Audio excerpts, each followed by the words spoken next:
Está começando o resumo das principais notícias do dia. Aqui no podcast Sétima Hora você tem a notícia no seu tempo. Se você perdeu algum episódio, acesse www.setimahora.com.br e reveja os conteúdos. Eu sou o Flávio Alexandre e essas são as notícias de hoje.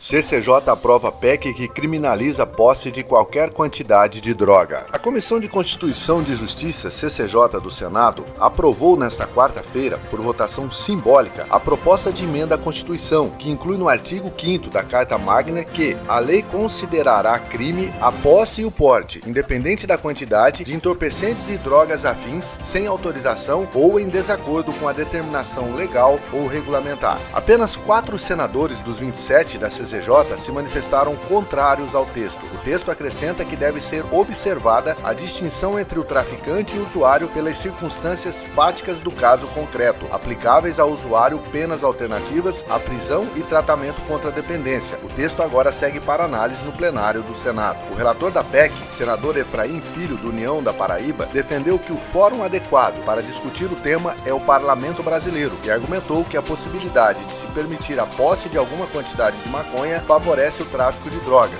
A PEC aprovada foi apresentada no Senado em resposta ao julgamento do STF que analisa se o porte de maconha para uso pessoal pode ser considerado crime. O Supremo também busca definir critérios para diferenciar o traficante do usuário a partir da quantidade de maconha apreendida. O julgamento foi suspenso na semana passada por pedido de vista do ministro Dias Toffoli. Para destacar a diferença entre usuário e traficante, o relator Efraim acatou a emenda do senador Rogério Marinho, do PL do Rio Grande do Norte, e incluiu no inciso trecho, pelas circunstâncias fáticas do caso concreto, justificando que assim garante-se constitucionalmente a necessidade dessa distinção no plano fático entre o usuário de drogas e o traficante, que é um dos temas que tem permeado essa discussão. Um dos argumentos dos ministros do STF é de que o sistema de justiça tende a considerar como traficantes as pessoas pobres e negras e por isso seria necessários critérios objetivos para definir quem é usuário e quem é traficante. Durante a sessão, o relator Efraim argumentou que a lei não discrimina por cor ou condição social e que o judiciário deve, nesses casos, tentar corrigir a aplicação da lei. Senadores favoráveis à PEC argumentaram que o julgamento do Supremo estaria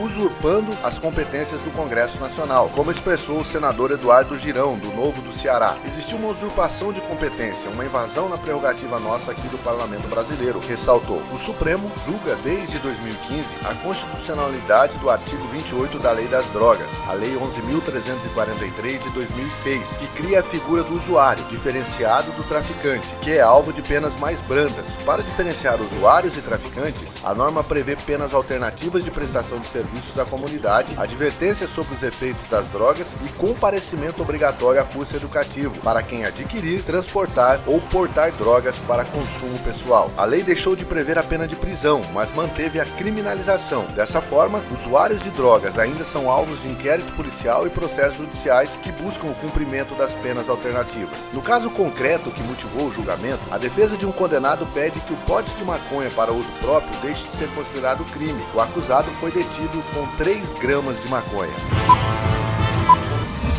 Lewandowski diz que fugitivos de Mossoró ainda estão na região e a operação é mantida. O ministro da Justiça e Segurança Pública, Ricardo Lewandowski, disse que os indícios apontam que os 2 presos que fugiram da Penitenciária Federal de Mossoró, no Rio Grande do Norte, ainda se encontram na região, que corresponde ao perímetro até Baraúna. Segundo o ministro, a operação com cerca de 500 agentes está mantida. A operação, a meu juízo, é uma operação que está se desenvolvendo com êxito. Temos indícios fortes da presença dos fugitivos na região nesse perímetro da penitenciária de Baraúna, disse o ministro. A declaração do ministro aconteceu no 29º dia de buscas pelos fugitivos Rogério da Silva Mendonça, de 36 anos, também conhecido como Martelo, e Davidson Cabral Nascimento, 34 anos, apelidado de Deizinho ou Tatu. O ministro disse que a operação está mantida por causa dos indícios de que os fugitivos estão na região, além de ser uma forma de garantir a segurança da população em relação aos 2 detentos de alta periculosidade. Os fugitivos não teriam conseguido sair do Rio Grande Grande do Norte, segundo o ministro, pois há indícios de que os foragidos estão cercados na região. É um prazo de buscas que nós estamos considerando razoável, tendo indícios concretos que eles se encontram dentro desse perímetro. Quando eu quero dizer que a operação foi bem sucedida, foi no sentido de que conseguimos manter eles dentro desse perímetro. Seriam mal sucedidas, um fracasso relativo, se eles tivessem evadido e ido para outro estado, disse o ministro. Lewandowski acrescentou que não tem prazo para a operação terminar, mesmo sabendo dos custos altos. Entretanto, ele não divulgou um balanço do valor. É claro que nós temos uma ideia de custo dessa operação. É um custo elevado, mas é um custo necessário que o Estado precisa arcar, não apenas para a captura de 2 fugitivos perigosos que pertencem ao crime organizado, mas também porque não podemos deixar a população local desamparada. Enquanto esse risco não dissipar, vamos manter esse efetivo, disse o ministro. Helicópteros e drones são usados nas buscas. 6 pessoas que teriam ajudado os fugitivos já foram presas. A fuga ocorreu na madrugada do dia 14 de fevereiro e expôs o governo Lula a uma crise justamente em um tema explorado por adversários políticos, a segurança pública. A recompensa para quem der informação que ajudem a prender os fugitivos é de R$15 mil por detento.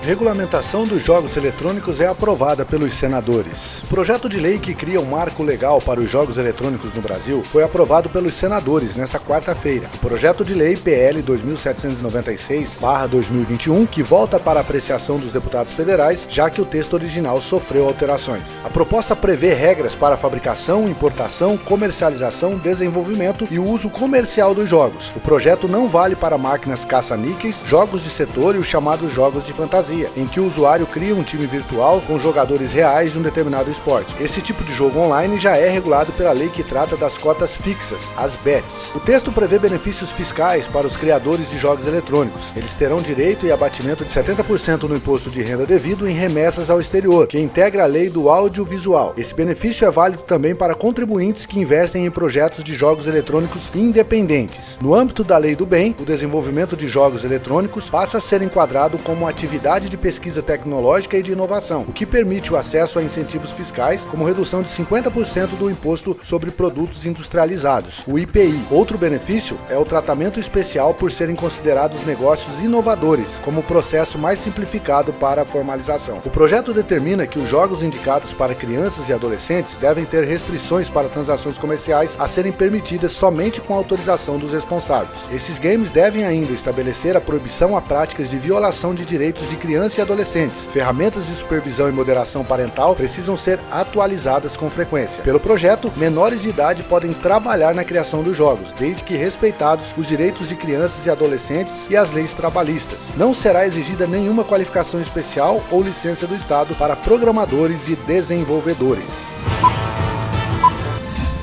FIFA confirma Brasil como candidato à sede do Mundial Feminino de 2027. A FIFA, entidade máxima do futebol, confirmou nesta quinta-feira a candidatura do Brasil à sede da Copa do Mundo Feminina de 2027, durante o seu conselho. A escolha ocorrerá em 17 de maio, após votação das 211 associações nacionais afiliadas à entidade, durante o 74º Congresso Anual em Bangkok, na Tailândia. Ao fim do pleito, cada voto será revelado ao público. O Brasil, que nunca recebeu o Mundial Feminino, concorrerá com candidaturas conjuntas da Europa, Alemanha, Holanda e Bélgica e da América do Norte, Estados Unidos e México. A competição mundial reunirá 32 seleções, entre elas a brasileira, que sonha com um título inédito. A candidatura do Brasil à sede do próximo Mundial Feminino tem o apoio do presidente Luiz Inácio Lula da Silva. Em março do ano passado, durante a apresentação da taça no Palácio da Alvorada, Lula foi enfático ao defender a realização da Copa 2027 no país. Será um evento extraordinário, motivador da construção de uma consciência política junto ao povo brasileiro para que entendam a participação da mulher efetivamente em todos os cantos em que puderem e quiserem participar, onde elas quiserem, do jeito que elas quiserem, disse Lula na ocasião. E completou: agora você tem quase tudo pronto, tem uma obra de infraestrutura urbana melhor do que a gente tinha em 2014, tem estádios muito bons. Você acabou de ouvir o podcast Sétima Hora. Não deixe de seguir e curtir as nossas redes sociais. Para ver estas e outras notícias, acesse www.setimahora.com.br. A notícia no seu tempo.